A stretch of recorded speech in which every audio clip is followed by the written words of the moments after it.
used to have a roommate who was a stinking handsome boy, and he would plow, and I'd wake up and say, "Hey, I'm trying to catch some Z's.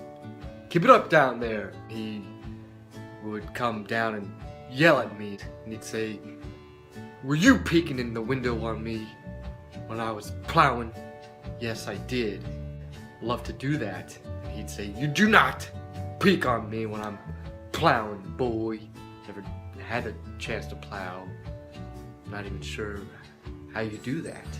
He gave me a bruise on my arm, and I had to tell my uncle, "Okay, goodbye."